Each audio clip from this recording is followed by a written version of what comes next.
Oh, hello. Welcome to another video. Why have I put the microphone there?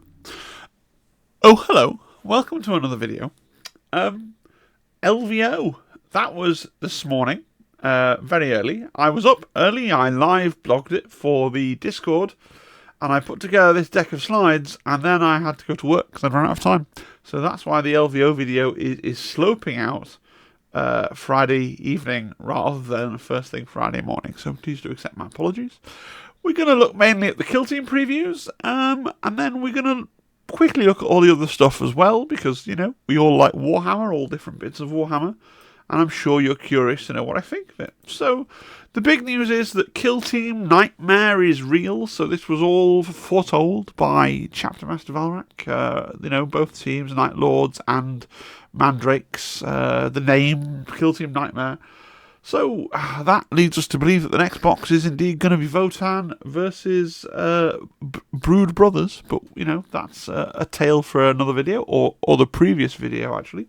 If you don't know what I'm talking about, check out the previous video on the channel. We're here to focus on what we know, rather than what we think we know, right? We're getting Night Lords versus Mandrakes, and a terrain piece, and a book, we presume, although they haven't actually said outright that there's a book and shown a picture of the book. So that'll be an interesting one if it doesn't materialise.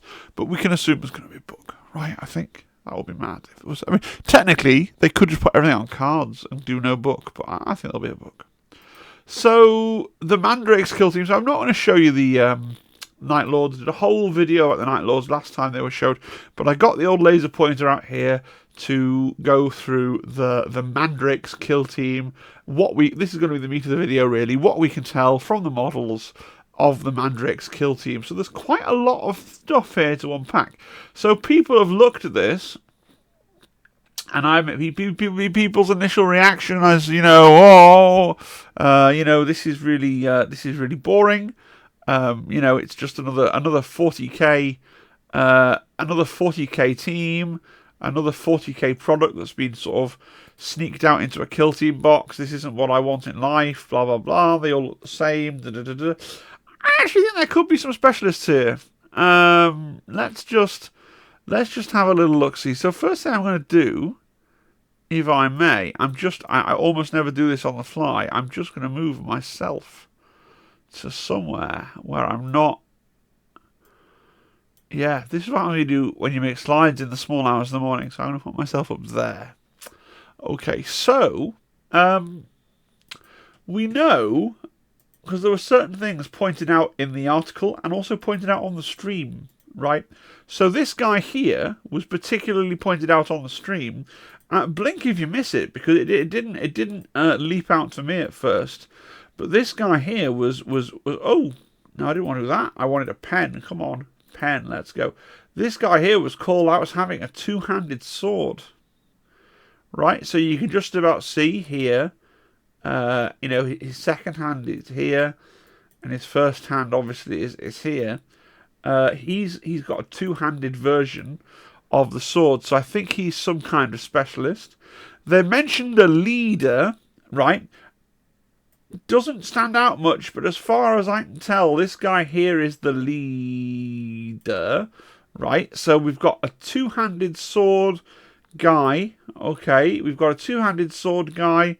We've got a leader. All right. Let's do different colours so we can discuss them properly later. So we'll do the leader in blue here. Okay. We've got some other things that could be specialists. Okay.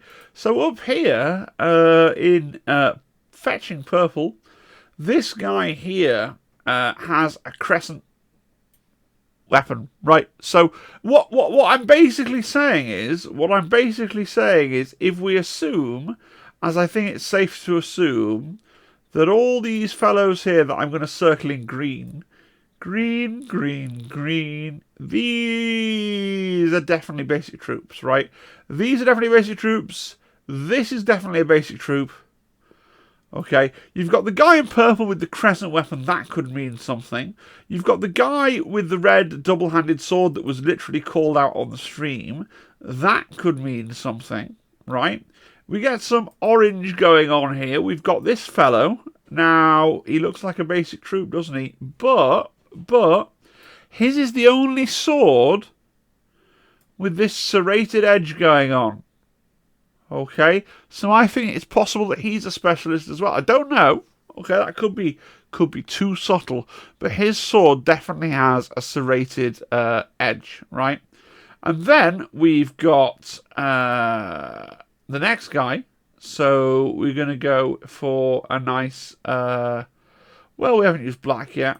Okay, so we've got this lad here. Okay, now he seems to be conjuring a bigger fireball, right? And he seems to only have some kind of knife behind his back. Is he a gunner? You know, we've got to think outside the box here. Is he a gunner? We've got bigger... He's definitely conjuring a bigger fireball than the rest of them, right? You know? And he's got... behind his back, it doesn't look to me like it's one of the full swords. He looks like he's got only some kind of knife or a dagger behind his back. I could be dead off. And then the one I've not circled, obviously, is the one that is obviously a specialist that's been called out as the Shade Weaver, that has a knife and this weird batwing shadow cloak thing. Now, the Shade Weaver is mentioned as doing some sort of teleporty, disappeary, reappeary shenanigans. Okay, and this guy that's called out on the stream has a double-handed sword. He's the only one with a double-handed sword. We can assume that the basic troopers are going to have a kind of a melee weapon, and then I assume a ranged weapon as well, probably a pistol ranged weapon, right? They fling this kind of fell fire at you, right? Do we think that the two-handed sword guy doesn't do that because his fire is like climbing up his blade, and he can't throw fire at you because he's got two hands on his sword? So maybe he forgoes that ranged attack to have the double-handed sword. Meanwhile, I think this fellow here with the big fireball, maybe he has a long-range attack that doesn't have the range limitation. This guy that's slightly fancier, that we assume is the leader, because, you know, we can assume that, has some kind of dagger. Maybe it's quite a good combat profile somehow, right? These models are really hard to read. And this serrated blade, is that just a regular guy? I don't know. So we're looking at potentially, like, what I would say, like, best case scenario. Best case scenario, we've got a leader and 1, 2, 3, 4, 5 specialists. And then you're taking one normal guy to get to 6. Or 3 normal guys if their team limit is 8. Right? I don't think it's going to be a 10-man team. They've shown 10 models. They always show 10 models. Okay, I wouldn't get your hopes up for a 10-man team. I think it's going to probably be an 8-man team, like most Eldar teams are. And I think it's probably... The other thing we can't know is how many APL it's going to have. Right, because Eldar have been really inconsistent. You've got the Harlequins, and you've got the Aspect Warriors with 3. And then you've got the Corsairs and the Hand of the Archon with 2, but special rules to get dashes and things. Hard to say. But a lot of people are very like, oh, they're not looking at any specialists. I think I've identified a fair few specialists. They do look like they're still going to have over the normal number of basic troopers. I know a lot of people don't like it when they don't have to take any basic troopers, but like even Kazakin have to take 1 basic trooper. So I don't know.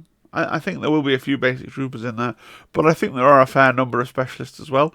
I do think these are eventually going to 40k in boxes of 5, because if you look at the legs, you can see where the legs repeat most egregiously here and here, because they've put them next to each other. Right, there's this little hook here, and this little hook here, and the vent here, and the vent here, and the jaggy bit here, and the jaggy bit there. Okay, so there's leg pair 1. The leader, the legs on the leader are shared with this fella up here. Right, so there's leg pair number 2. Okay, these legs here that are going this way here are shared with these legs here that are going up there here. So there's leg pair number 3. Right. These legs here, you can't really see them, but I'm willing to bet they're the same as these legs here. There's leg pair number 4. You can mainly see it because of the sort of fluted front piece there. And then here, these legs here, with the two little bones, look here, in there, match up with these legs here in there. So I'm pretty sure it's a box of 5, with the option to build them all as basic dudes, right? Or to build them with various specialist pieces. I think that's probably how it's going to go. Now, what I imagine that they do for 40k is similar to the novitiates, right? So their weapons will be abstracted away, so you can build them for kill team. And I don't think your crescent blade's going to have a different rule set to your regular blade, which is going to have a different rule set to your serrated blade. Maybe the double-handed one gets its own rules, but maybe not. Like, I think they're all just going to be... I think for 40k they're only mandrakes, but I think there's plenty of room for putting specialists in there for kill team. I've seen a lot of people say, oh, there's definitely no specialists. Like, they literally said in the stream that there was a leader, the shadow guy, and this guy with the two-handed sword. So there's at least 3 people that aren't basic troopers, okay? And then I think many people have looked at the picture and not watched the stream. I always find that they say interesting things in the stream in terms of extra information, so I always say it's worth people's while, but I think that's what's happened. And then I think the one I think maybe these 3 are more of a reach, but I think this is clearly something. Let me know in the chat what you think. In the chat, it's not live, Phil, in the comments.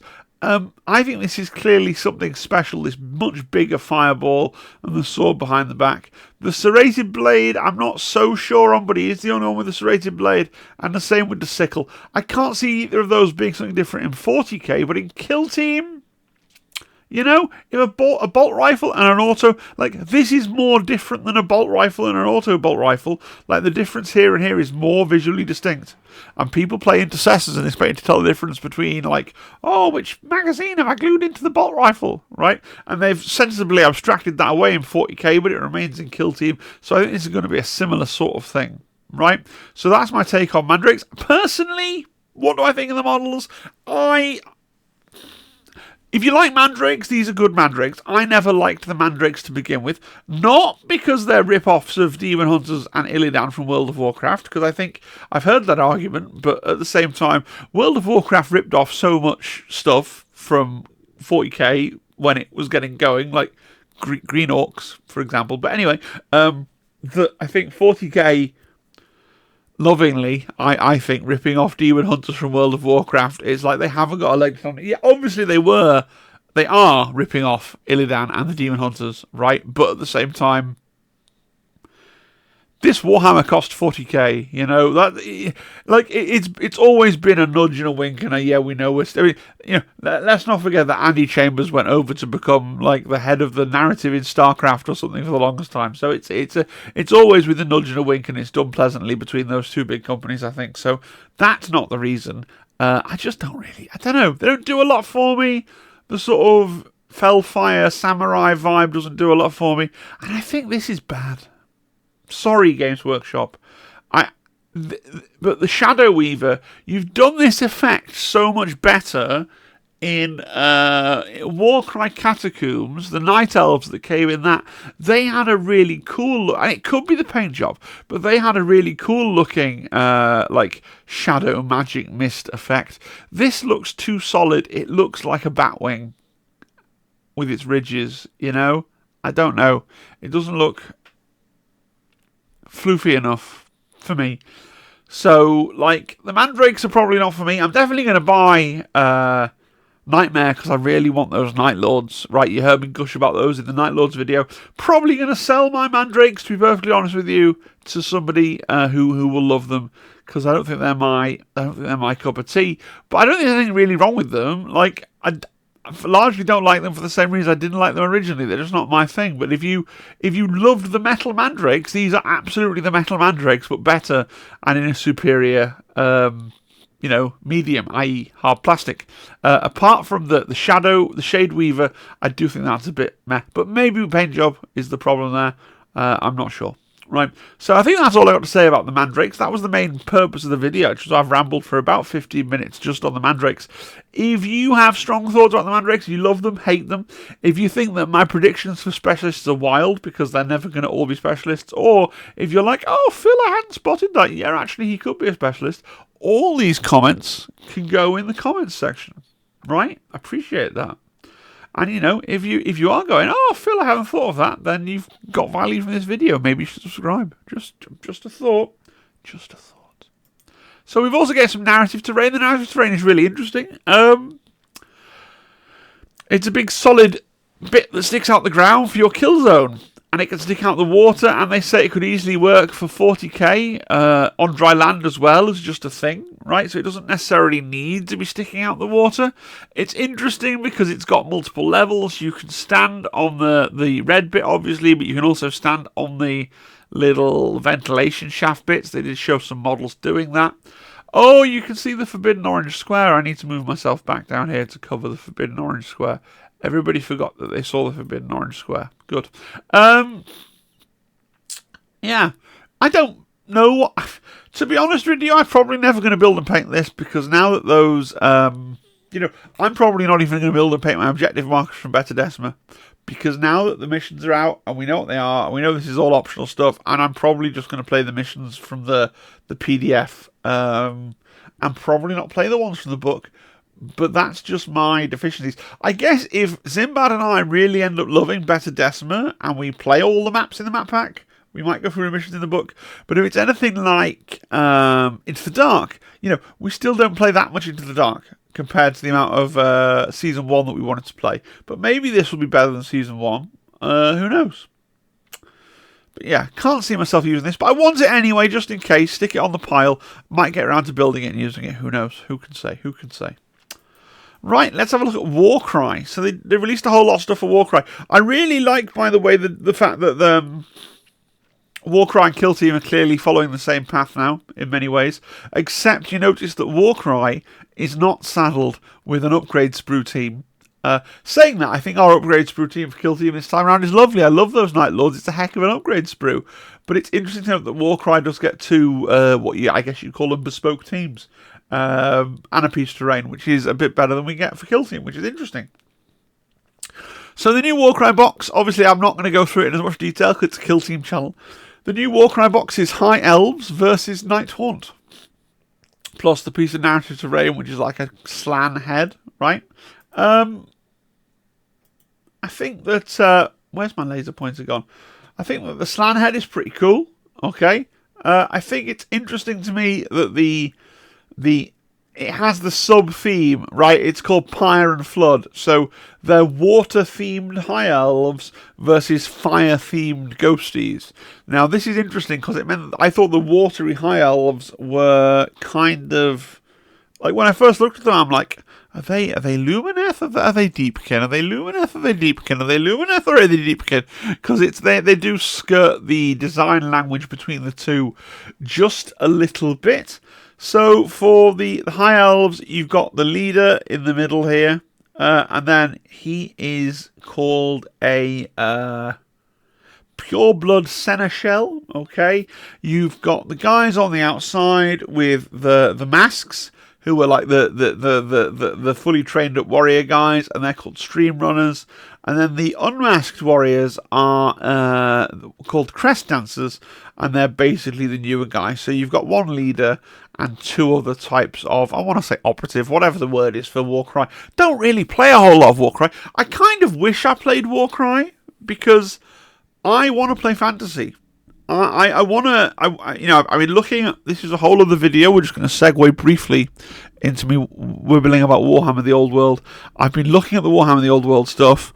I have feelings about the fact that vampire counts aren't like a full proper establishment part of the Old World, and they're like this weird fringe thing, because I love me a classic European fantasy skeleton. I really would like to play, but I'm in my... I'm wanting to play fantasy, but I'm also very much in a sort of Dadhammer zone, Dadhammer era. So I want to play a lot of skirmish games, because that's all my feeble allotment of spare time and energy levels will allow me to do. But Warcry is not very good, sadly. it's one of these games that's not particularly well balanced. It doesn't get a balanced data slate. It doesn't get updated. It doesn't get looked after by Games Workshop from the balance sort of point of view, which makes me believe it's not really trying to be balanced. It's trying to be casual, by which I mean it gets the same amount of plastic. If anything, it gets more plastic than Kill Team, but it doesn't get the treatment that Kill Team gets with being made into a balanced and more competitive game, which is a shame because I would love to play it, because I would love to play a skirmish game where I could push around. I mean, it's skeletons. I want a necromancer and some skeletons and, a wolf and a bat and maybe, a vampire or a wife or whatever. But at the heart of it, I want to push around a necromancer and some skeletons and have a jolly time. But it's just... Warcry, I struggle with Warcry. I struggle to muster up the energy to have a look at it again. Anyway, enough of my self-indulgent, although one could say that you're here on my YouTube channel precisely for my self-indulgent wobbling, right? Let's have a little look, though, at the other bits and pieces.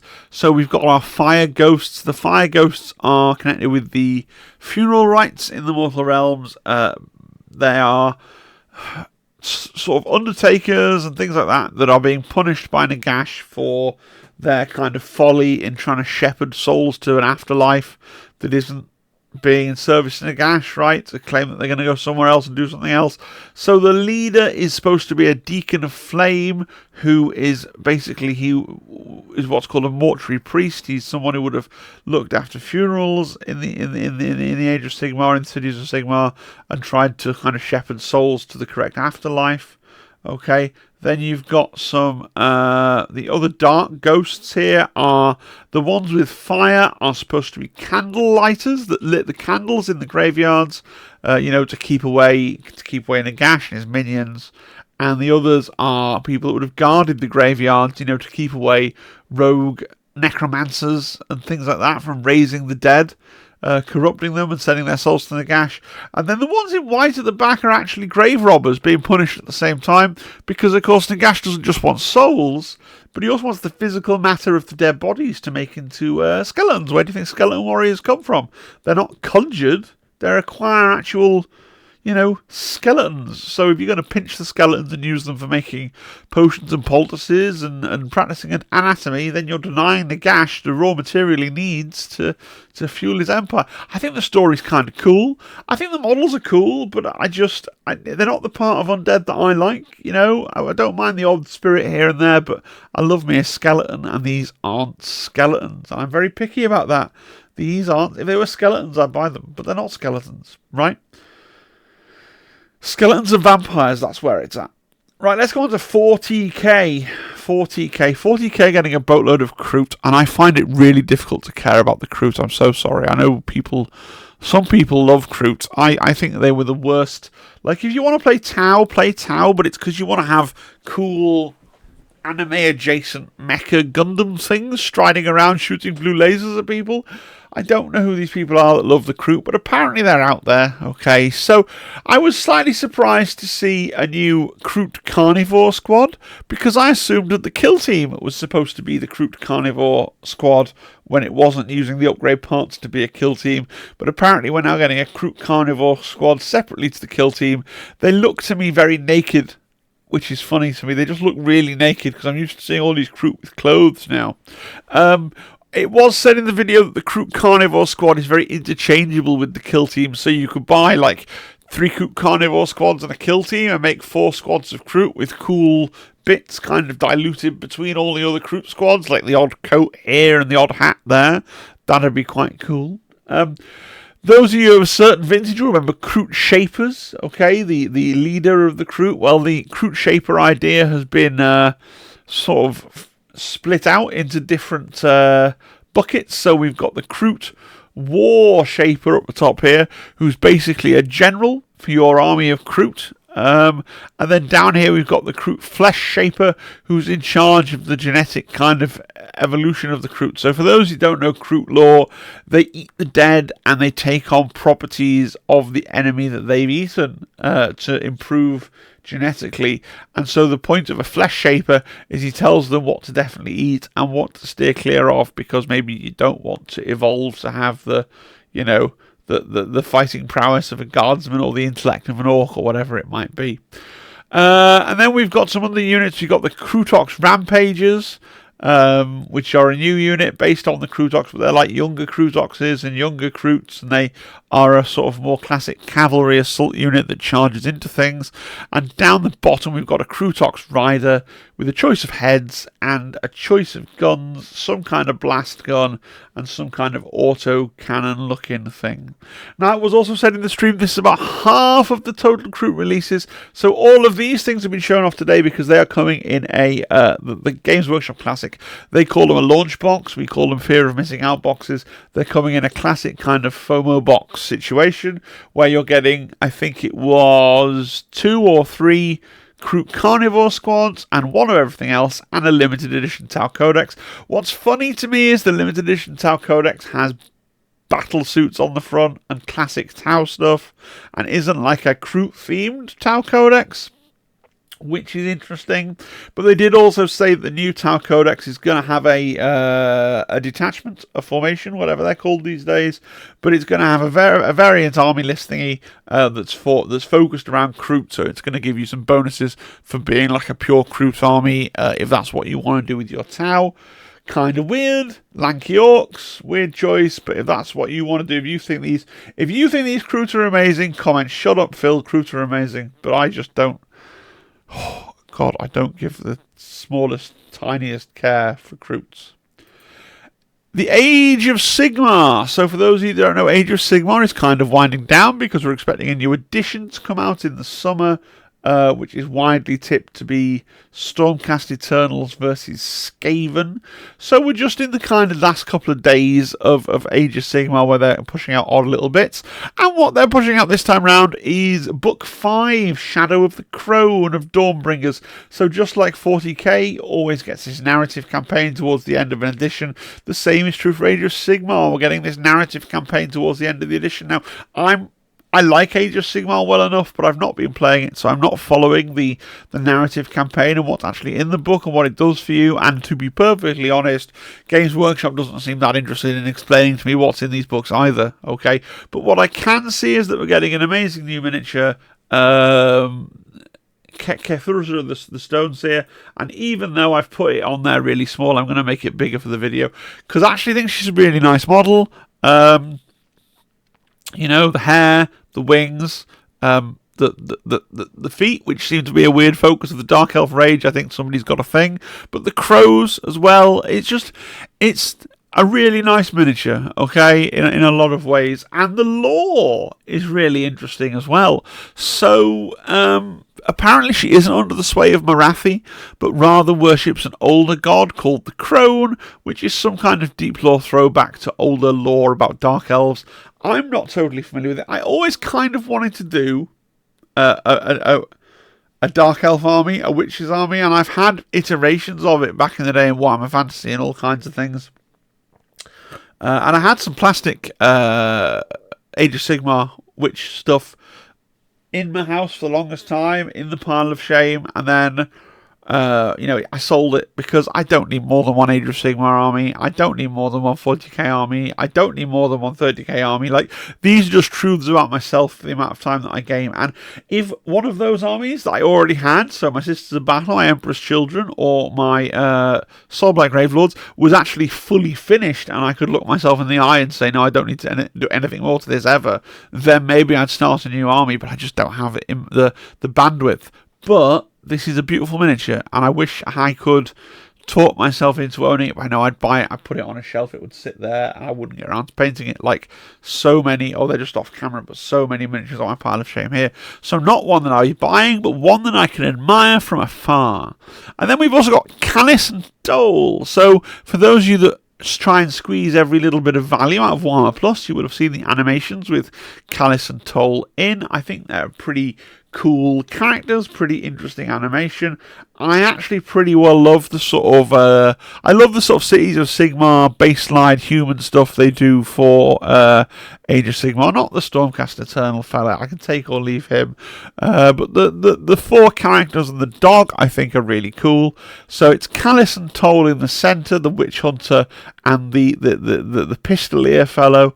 who's really cool. And then you've got their little friend who's like a spy assassin type, who I think also features in the animation, who's at the top there.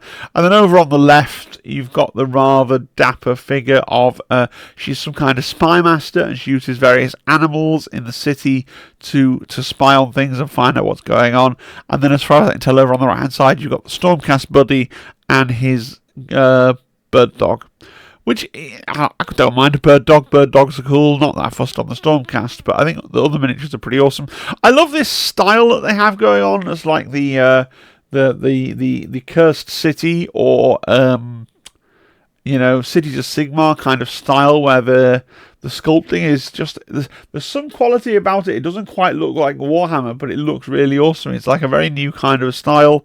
I can't quite plus my finger on what they've done. Like, I think maybe the edges are just a bit more like jagged somehow, or there's something going on there. They look a bit different, but maybe it's how they've painted them, but they look awesome. I like those a lot. Again, Cities of Sigmar will be the next army on the list. If I was doing multiple Age of Sigmar armies after the Soulblight Gravelords and after the Witch Elves, then I'd probably do a Cities of Sigmar army if I had infinite time, infinite money, and infinite space in my house. Alas, it's not going to happen. But this is a box of miniatures I can see myself picking up if I can think of a decent conversion or proxy or whatever for something that I already do. Yeah, they're pretty cool. Now, in terms of the Dark Elf, the Crone Seer, she's doing that usual thing where she's coming in a box with 16 models, so you'll get her first, plus a load of old shit that you don't particularly want. I mean, that sounds mean, but like the Witch Elves there and the Doom Riders, they're both things that were around in Warhammer Fantasy. Like, they're both towards the end of Warhammer Fantasy, but they both do predate the launch of Age of Sigmar. So it really is a splendid new model. If you really want it, you really want it today, you have to get a box with a load of old shit in to get that, which is a very standard tactic from Games Workshop. I'm sure if you are looking to start a Daughters of Khaine army, then that's awesome, and it's probably a good box, it's probably a good deal. But if, like I imagine a lot of people are in a position of having a massive and cool Daughters of Khaine army, and they go, oh, we got a new character, I want to add the new character to the army I already have, they don't necessarily want to have to buy in a box a load of old shit, and some of them will just because they really want it, and that's how them are. I play Sisters of Battle, I play Soulblight Gravelords. If any of the armies that I properly played had a really cool new character that was in a box with a whole pile of shit, I'd definitely be going, yeah, I'll buy that box, I'll try and flip those bits I don't need on eBay. So it works. Yeah, it's not brilliant, but it works. And then, of course, we've got the Shadow of the Chrome book, which I have very little idea what's in it, as well as a new novel that is featuring Calice and Toll front and centre, by David Annandale, who I think is one of the better Black Library authors, as I remember rightly. I haven't actually read novels for pleasure in quite a long while, for shame. But yeah, so all those things. Moving on, so we come to Warhammer Underworlds. Just one box for Warhammer Underworld, so not a starter box or anything like that. We've come to the Zondara's Gravebreakers. So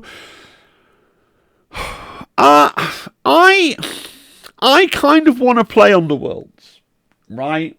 I own a copy of Gnarlwood because I liked the Sons of Velmorn. And when there was a brief glimmer over on Glandy's channel that he was getting really into Underworlds, it was a little infectious. I didn't go and buy anything, but I did build and undercoat my Sons of Velmorn and put them in the, you could totally hobby on these pile. And I kind of bought some other bits and pieces. I did buy some stuff, but on the secondary market, I bought some cards that I'd previously thrown away so that I had decks for all the different warbands that I tangentially own. So the Sons of Velmorn I can play, the original skeletons from way back when that got their own Rivals deck, and the vampires, right? So, because those are the three, aesthetically, I like skeletons and vampires, those are the three warbands that I would care about, so I have the cards to play those if anybody ever desperately goes, yes, you should play Underworlds with us. But I did also sell, at that point, I basically rationalised my Underworlds collection, sold a lot of the Season 1 miniatures that I had bought back when you had to collect all the cards for everything, to play anything. I sold a bunch of them on, so swings and roundabouts. Anyway, enough about me, on to the new release. So, Zandora's Gravebreakers. grave bakers, they make cakes. No, grave breakers, they break graves. They're looking for magical amulets, potions, spell books, that kind of thing, because this is a love story. So Zomdara the Necromancer, who's the lady in the middle with the book and the staff and the raven, her lover was cursed and turned into the sort of underpants wearing werewolf thing with spikes growing out of his arms that you see in the back, and she wants to cure him, restore him to his former human glory, and for some reason has decided that the way to restore him is via the necromantic arts. So she decided to become a necromancer. She's raised 3 happy little zombies to join her little team, and the plot is that they're going around trying to break open graves and things and find magical items and artifacts so she can discover the cure for his being a wolf man. You know, I might buy these just because I play Soulblight Gravelords and it's a cool vampire miniature. No, sorry, a cool necromancer miniature, and Underworld's models are usually really cheap. Like, I could see me, depending on the price of this warband compared to the price of like a necromancer, I could see me buying this just to get the necromancer and not actually bothering with the rest of this. Is that mad? Not actually bothering with the rest of the things, just to slot the necromancer into my Age of Sigmar / the Old World. I'm hoping to get conversion movement trays that you can put circles in and make squares. Anyway, different video. So that could be a thing. But as to the zombies and the Wolfman does nothing for me, and the zombies are fine. Like, I've got zombies though. I could have more zombies. I'm more of a skeleton kind of guy, as we've talked about at length. And then we got on to the big release for people that want to bankrupt themselves and go mad painting. Look, if you want to play Solar Auxilia, more power to you. But you will need a lot of Solar Auxilia to play Solar Auxilia. So let's quickly.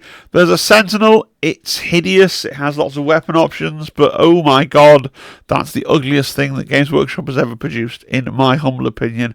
I dislike it intensely. You've got the las rifle section. That's 10 guys with las rifles. You've got an option for the sergeant there, Plasma Pistol and Power Fist. You've got a fellow with a banner. You've got a fellow with a radio.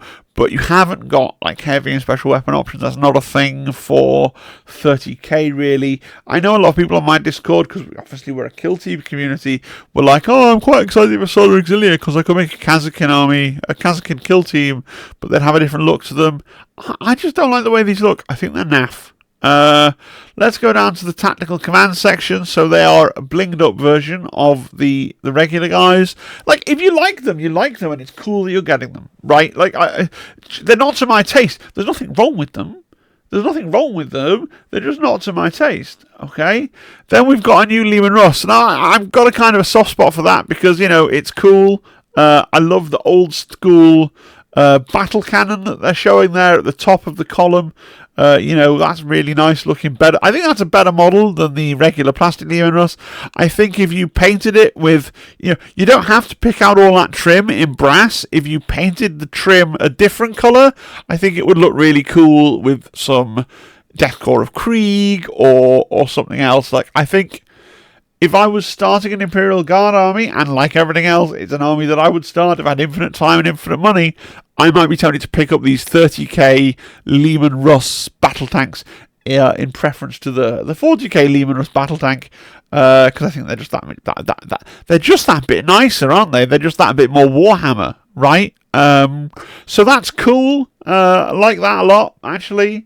Then there's this monstrosity. So this is funny to me. It's the Dracosian. It's a transport. It transports you guys. It has some like pistol-mounted weapons, and then it has a casual demolisher cannon in its hull, which is like a main turret weapon on a Lehman Russ, and it's like, oh, this is my Rhino, but because we're in 30k, it has a demolisher cannon. Those you can't use in 40k. The only one which has, because of course 30k stuff isn't getting rules for 40k anymore, but just like you can use the 30k rhinos and predators in 40k, there's no reason you couldn't use the 30k Lehman Russ, but the Dracosian doesn't exist in 40k. So all this stuff is coming in a FOMO box. The Solar Auxilia Battle Group that's down here. I think you get 2 boxes of the las rifles and 1 of everything else on this page. But that's not all they released for Solar Auxilia. So they did some other things as well. So there's a second Lehman Russ. So this Lehman Russ is the Demolisher variants, as it were. So it's got the Demolisher cannon, a Volkite cannon, can't use Volkites in 40k, and a plasma cannon. Okay, so also worth noting, if you want to use these in 40k, you haven't got all the possible options, because in 40k there's a melter one, right, which doesn't exist in 30k, and there's the Punisher with the Gatling cannons, doesn't exist in 30k. So my advice of just use these. Well, if you want to use these particular variants, right, you can just use these. And then we've got a plastic Malcador, which is pretty cool. I don't know the status of the Malcador in 40k. My suspicion is that you can't use it in 40k anymore. Malcador is an interesting thing. It's kind of it was supposed to be kind of a midway between the Lehman Russ and like a Baneblade, so it's like a light super heavy. I guess in 40k the Rogel Dawn has kind of taken the Malcador's role in a lot of ways. I think you could probably could you proxy these as Rogel Dawns in 40k? I don't know. It's got so many options down here at the bottom, including for a hull-mounted Demolisher cannon, which is never not funny to me. And then over on the other side here, you've got the Velataris Storm section, which is like Stormtroopers, basically, as far as I can tell, but for the Solar Auxilia. So the picture shows them all with Volkites, but they can also have axes and be tooled up for close combat, which is kind of funny because they'll be going up against Space Marines and they're just fellows with axes. So let's see how that works out for them. And that's it. That's everything. So hopefully you've enjoyed my kind of, I was going to say whistle-stop tour, but it's a 41-minute video and the preview stream was only an hour, so I've not saved you any time, have I? But maybe I've added more nuance and detail. Who knows? So I'm going to pick up Kill Team Nightmare, but nothing else super speaks to me. But let me know down. I might get the Underworld thing for the Necromancer because it's probably quite cheap, but I might not. Let me know what you're going to buy or not buy, or what you think, or if you love it all or hate it all, or what you love and what you hate, why you love it, why you hate it, all those kinds of things. I'd love to know them down in the comments. Please do all the YouTube things. If something in my videos made you go, oh, I hadn't thought of that, then subscribe. If you like my style, subscribe. If you're happy to subscribe to me and then ignore the fact that I exist and just give me an artificial number that should mean nothing but somehow means everything, then subscribe. Subscribe, please. Thank you. And then you can also comment and like and become a channel member and all that. And join the Discord. The Discord's great. You should consider the Discord. Alright guys, thank you very much. I am extremely tired now, but I hope that you enjoyed the video. Those of you on the Discord, I hope you enjoyed the live blog. I will see you all on Tuesday for a live stream. Cheery bye. Have a good one. Bye-bye. Bye-bye-bye. Bye-bye. Goodbye. Bye. What? Why has the stop button disappeared? There it is.